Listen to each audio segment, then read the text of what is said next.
Hello, and today we're going to be reviewing the Ryobi P310g 18-volt caulk gun. So let's go ahead and get started. Okay, starting off at the bottom of the tool, we have the 18-volt battery slot, which will accept any of Ryobi's 18-volt batteries. Overall, the battery will lock into place nice and securely, and there is next to no wiggling coming from the slot. So overall, the battery slot gets a pass on this particular tool. Ryobi usually does a very good job with their battery slots, and this tool is no exception to that rule.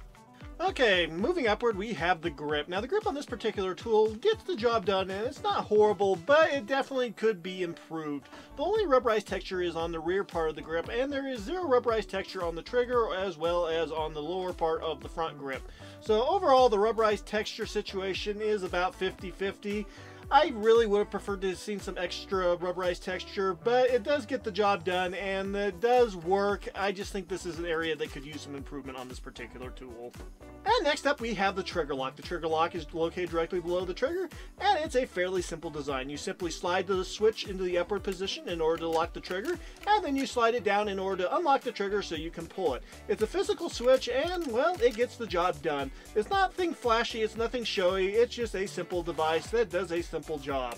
So at the end of the day, it gets a pass. I will say it's a little bit hard to activate sometimes, but it's not impossible. It just takes a little bit of getting used to. Okay, moving on. Okay, next up we have the, well, trigger and the speed control. Now, the trigger on this particular tool is fairly basic. There's no rubberized texture or indentations, and I personally would have liked to have seen both, but we didn't get that with this particular tool and most of Ryobi's future tools. Spoiler alert.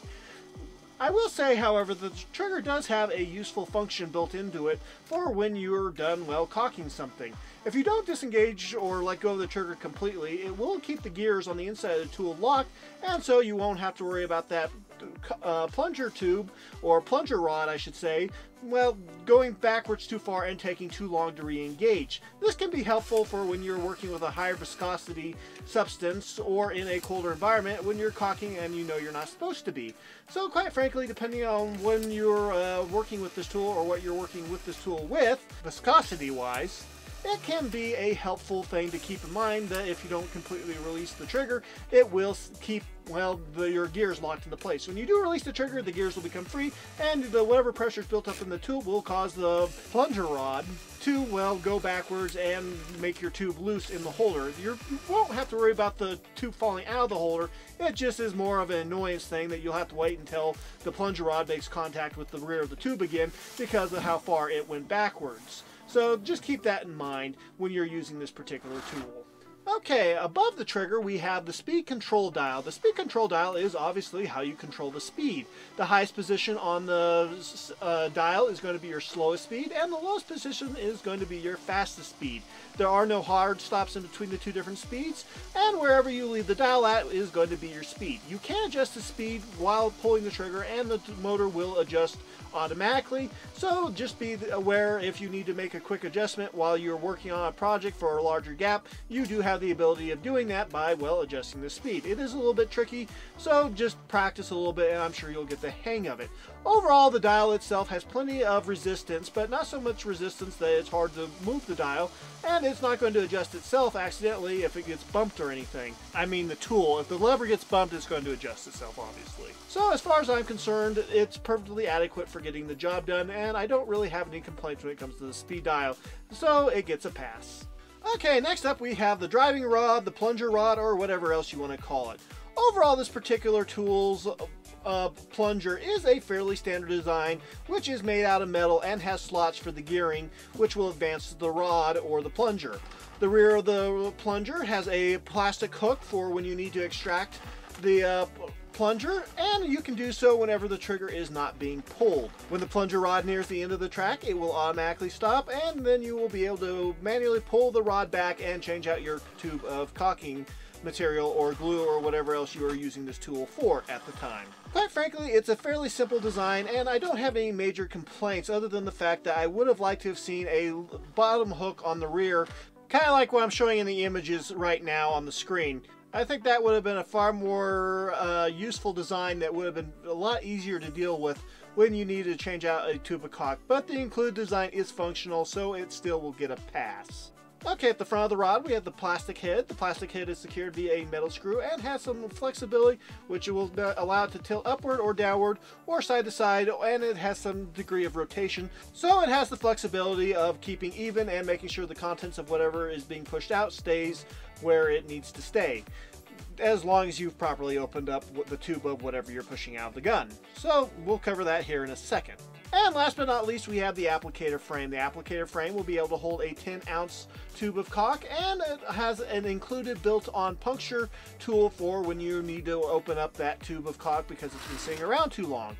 The frame itself is made out of metal, and I don't really have any major complaints. It can be removed for cleaning with only a couple of screws having to be messed with. So at the end of the day, it's a fairly basic design and nothing to write home about. It does a good job of holding the tube of material that you're working with, so I don't think there's anything else to really say about it here. So yeah, moving on.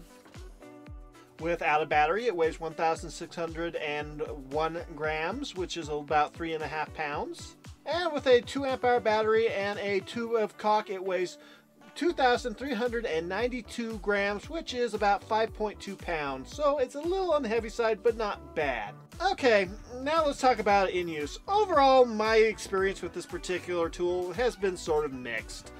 I will say that this is a tool that you probably should only be operating when the temperature is above 50 degrees, and well, quite frankly, you should only be operating this if you have fairly good arm strength, because it really does get heavy over time. And if you think you're getting this well to solve any sort of a strength issue, your arms are going to get tired way quicker hauling this thing around than a manual caulking gun, because you have the weight of the tool, which is already heavier than a manual caulking gun, plus the battery, plus the tube of caulk, and well, at the end of the day, that means it's quite heavy.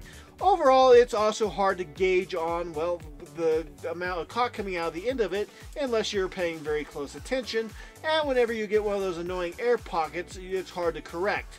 I do like the fact that it lets up when you release the trigger completely, but a lot of the time when you release the trigger, it lets up too much, and it goes back too much, and then it's a pain to start up again, like I sort of mentioned earlier in the video.